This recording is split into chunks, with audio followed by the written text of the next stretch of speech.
Good morning class 9th student.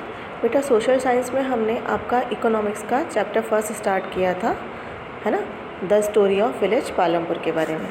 तो उसमें क्या स्टोरी है पालमपुर की पूरी डिटेल मैंने आपको समझा दी है। बेटा आज हम बात करेंगे इस चैप्टर के क्वेश्चन आंसर्स, ठीक है। सबसे पहले आपको मैंने जो वेरी शॉर्ट टाइप के जो क्वेश्चन हैं वो दिए हुए हैं, ठीक है। ये आपको आपके नोटबुक के अंदर राइट डाउन करने हैं, है ना। और जैसे ही आपका वर्क कंप्लीट हो जाता है तो आपको ये हमें भेजने हैं, ठीक है। देखिए फर्स्ट क्वेश्चन क्या दिया है बेटा, right the name of any two animal based industry in India. मतलब इंडिया की ऐसी कोई भी दो इंडस्ट्रीज़ जो कि एनिमल बेस्ड होती हैं उनके नाम आपको लिखना है ना। इसमें दो प्रोडक्ट के नाम लिखे हैं, डेयरी और लेदर, है ना। तो लेदर इंडस्ट्रीज़ होती है और डेयरी इंडस्ट्रीज होती है, किस पर डिपेंड करती है ये एनिमल्स पर डिपेंड करती है, ठीक है। क्वेश्चन नंबर सेकंड क्या दिया है बेटा, farmers of which state were the first to try out the modern farming method in India, है ना। सबसे पहले मॉडर्न फार्मिंग मेथड का यूज़ किसने किया, कौन सी स्टेट ने किया था, ठीक है। तो कौन कौन सी स्टेट है वो, पंजाब, हरियाणा एंड वेस्टर्न उत्तर प्रदेश। ये तीन स्टेट ऐसी हैं जिन्होंने मॉडर्न फार्मिंग मेथड का यूज़ किया, है ना। थर्ड क्वेश्चन है right the name of rabi and kharif crops. ये हम पहले ही पढ़ चुके हैं, रबी क्रॉप्स क्या होती हैं, खरीफ क्रॉप्स क्या होती हैं, है ना। तो उनके नाम हम लिख लेंगे। 8th क्लास में हम पढ़ चुके हैं साइंस चैप्टर में, और सोशल साइंस में ही पढ़ चुके हैं, साइंस में ही पढ़ चुके हैं, ठीक है, क्रॉप प्रोडक्शन के बारे में, है ना। तो वीट, ग्राम, बर्ली, मस्टर्ड ये कौन सी होती है, रबी क्रॉप्स होती है ना।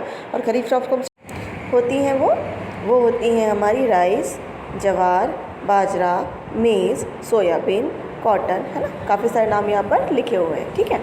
अब क्वेश्चन नंबर 4 है बेटा आप लोगों का, in Palampur yield of wheat grown from the traditional variety increased to how much with the use of HYV seeds.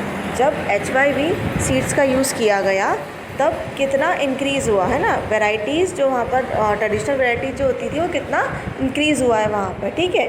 तो हमने ये बताया था कि हमने देखा था बेटा, जब हमने चैप्टर रीड किया था तो हमने देखा था उसके अंदर कितना इंक्रीज़ हुआ था, वो 3200 kg पर हेक्टेयर वहाँ पर वो इंक्रीज़ हुआ था, ठीक है बेटा। 5th क्वेश्चन है आपका, 1 hectare is equivalent to what surface area, है ना। कितने सरफेस एरिया के इक्विवेलेंट होता है 1 हेक्टेयर। तो 1 hectare equal the area of a square with one side measuring 100 metres, है ना। ये आपको राइट डाउन करना है। फिर write the name of major sources of irrigation. यहाँ पर कौन कौन से सोर्सेज हमें लगते हैं इरिगेशन के लिए, उनके बारे में बताना है मेजर। तो मेजर सोर्स कौन कौन से होते हैं, सबसे पहले होता है रेनफॉल, है ना, पॉन्ड्स मतलब तालाब होने चाहिए, ट्यूबवेल्स, कैनल्स, ये सब क्या है वहाँ के मेन सोर्सेज, ठीक है। अब नेक्स्ट क्वेश्चन है बेटा आपका, why is the use of chemical fertiliser harmful. Chemical fertiliser का यूज़ जो हम करते हैं वो हार्मफुल क्यों होता है। तो आंसर देखिए बेटा, chemical fertiliser provide minerals which dissolve in water and are immediately available to plant, है ना। केमिकल फर्टिलाइज़र क्या करते हैं, उसके अंदर ऐसे मिनरल्स होते हैं जो कि बहुत जल्दी क्या हो जाते हैं, डिज़ोल्व हो जाते हैं वाटर के अंदर, है ना। But these may not be retained in the soil, लेकिन वो सॉइल की जो फर्टिलिटी है वहाँ तक उसको नुकसान पहुँचाते हैं। For long they may escape from the soil and pollute ground water. क्या करते हैं, जो ग्राउंड वाटर रहता है उसको ही क्या कर देते हैं, ये पॉल्यूट कर देते हैं। रिवर्स को पॉल्यूट कर देते हैं, जो लेक्स होती हैं वहाँ पर उनको पॉल्यूट कर देते हैं।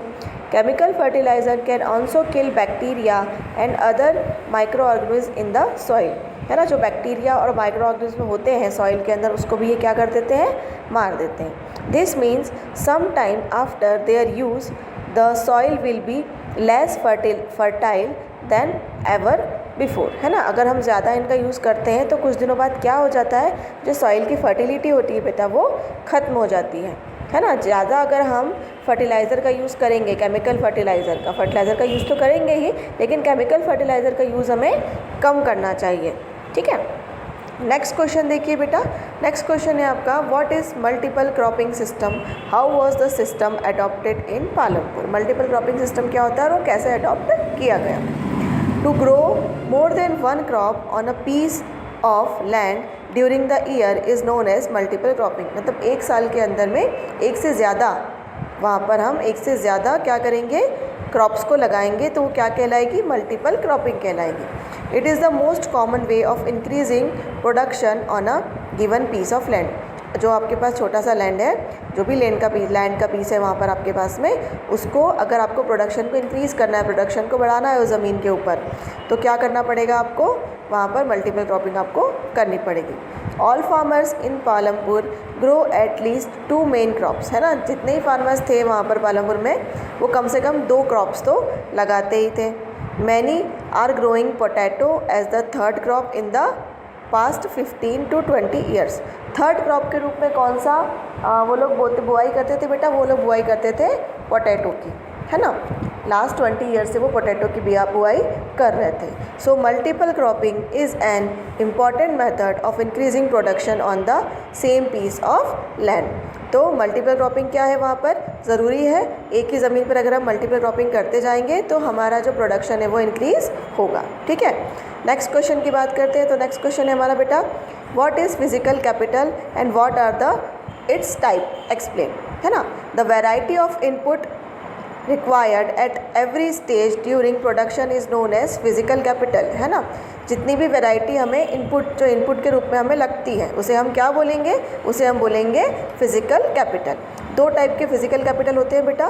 फर्स्ट होता है फिक्स्ड कैपिटल, है ना। Tools, machine, buildings are include in fix capital, है ना। जो भी हम वर्क करने जा रहे हैं उसके लिए क्या क्या मशीन हमें लगेगी, क्या क्या टूल्स हमें लगेंगे, है ना। कौन सी बिल्डिंग में हम करना चाहते हैं या कौन सी ज़मीन पर हम करना चाहते हैं, वो हम पहले ही डिसाइड करके रख लेते हैं, और ये हमने एक बार ख़रीद के रख लेते हैं, तो हमें बार बार इन्हें ख़रीदने की ज़रूरत नहीं पड़ती है। तो ये क्या कहलाते हैं, ये फिक्स्ड कैपिटल कहलाते हैं, ठीक है। Tools and machines range from very simple tools such as farmer plough to sophisticated machine such as generator, turbines, computer etc, है ना। As tools, machine, building can be used in production over many years, hence they are called a fixed capital। इनको हम काफ़ी सालों तक use कर सकते हैं, इसीलिए हम क्या बोलेंगे, इन्हें फिक्स्ड कैपिटल बोलेंगे। अब बात करते हैं वर्किंग कैपिटल की।